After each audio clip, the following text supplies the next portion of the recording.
Hello बच्चों, let us read this question. This question says which of the following compounds is most reactive with NaHCO3. सो इस question में हमसे पूछा गया है कि इनमें से कौन सा कंपाउंड सबसे ज्यादा रिएक्टिव है विथ NaHCO3.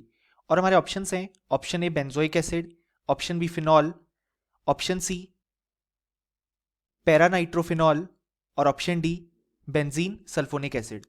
सो यहाँ पे इस क्वेश्चन को सॉल्व करने के लिए हमें जो की कॉन्सेप्ट रिक्वायर्ड है वो है reaction of organic compounds with NaHCO3.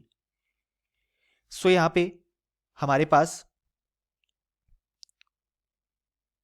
एक ऑर्गेनिक कंपाउंड प्रेजेंट होता है जिसे लेटर से हम अभी फिनॉल के एग्जांपल से समझाते हैं. सो यहाँ पे हमारे पास ऑर्गेनिक कंपाउंड फिनॉल प्रेजेंट है.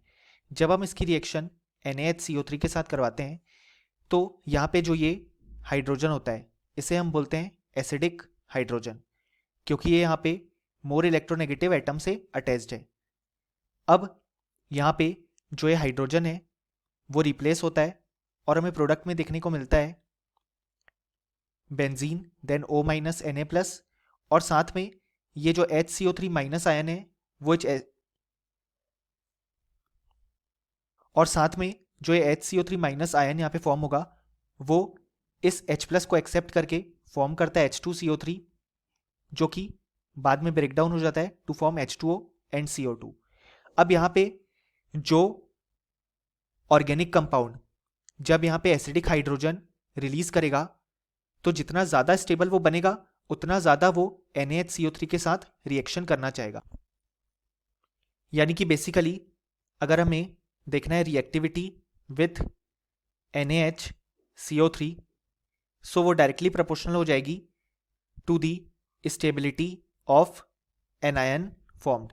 यानी कि जब H+ रिलीज होगा तो जो यहाँ पे O- आयन फॉर्म होगा वो जितना ज़्यादा स्टेबल होगा उतना ज़्यादा वो स्पीशीज NaHCO3 के साथ रिएक्ट करना चाहेगी. अब हम हमारे ऑप्शंस देखते हैं. सो यहाँ पे ऑप्शन ए में गिवन है हमारे पास बेंजोइक एसिड, जिसका स्ट्रक्चर है कुछ इस तरीके से. सो जब यहाँ पे H+ रिमूव होगा तो यहाँ पे हमें कुछ इस तरीके का स्ट्रक्चर देखने को मिलेगा. अब यहाँ पे हम देख सकते हैं कि ये इस तरीके से रेजोनेंस करेगा और हमें यहाँ पे 2 इक्विवेलेंट रेजोनेटिंग स्ट्रक्चर्स देखने को मिलेंगे. और यहाँ पे जो माइनस चार्ज है वो ऑक्सीजन पे डीलोकलाइज हो रहा है और हम जानते हैं ऑक्सीजन इलेक्ट्रोनेगेटिव एटम है, इस कारण से इस पे स्टेबिलिटी हमें देखने को मिलेगी. देन अगर हम ऑप्शन बी की बात करें तो ऑप्शन बी में हमारे पास फिनॉल प्रेजेंट है. अब इससे जब H+ रिमूव होगा तो हमें यहाँ पे ये वाला आयन फॉर्म देखने को मिलेगा. अब यहाँ पे रेजोनेंस तो प्रेजेंट है बेंजीन के साथ, लेकिन यहाँ पे जो नेगेटिव चार्ज है वो हमारे पास डीलोकलाइज होगा ऑन कार्बन एटम्स, और हम जानते हैं कार्बन उतने इलेक्ट्रोनेगेटिव नहीं होते जितने ऑक्सीजन होते हैं.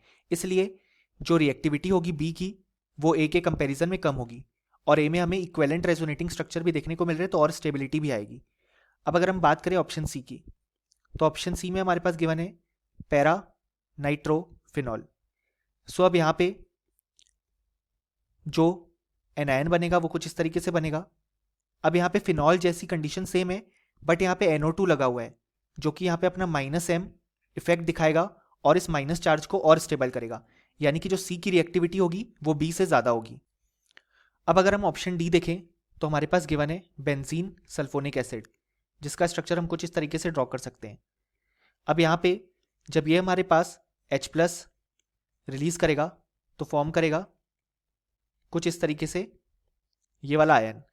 अब यहाँ पे हमारे पास हम देख सकते हैं कि इस तरीके से रेजोनेंस शो होगा और दोनों साइड रेजोनेंस शो हो सकता है, जिस कारण से इसके 3 रेजोनेटिंग स्ट्रक्चर्स आएंगे जो कि इक्विवेलेंट रेजोनेटिंग स्ट्रक्चर्स होंगे, जैसा कि अभी हमने बेंजोइक एसिड के केस में देखा. सो अगर हम रिएक्टिविटी ऑर्डर लिखें तो वो होगा डी, क्योंकि यहाँ पे 3 इक्विवेलेंट रेजोनेटिंग स्ट्रक्चर देखने को मिल रहे हैं और जो माइनस चार्ज है वो ऑक्सीजन पे ही डीलोकलाइज हो रहा है.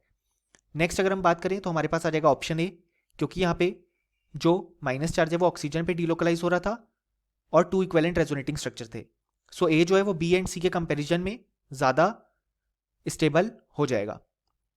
नेक्स्ट अगर हम कंपैरिजन करें बी और सी में, तो सी जो है वो ज़्यादा स्टेबल होगा और उसकी रिएक्टिविटी ज़्यादा होगी, क्योंकि हमने देखा सी में -m ग्रुप प्रेजेंट है।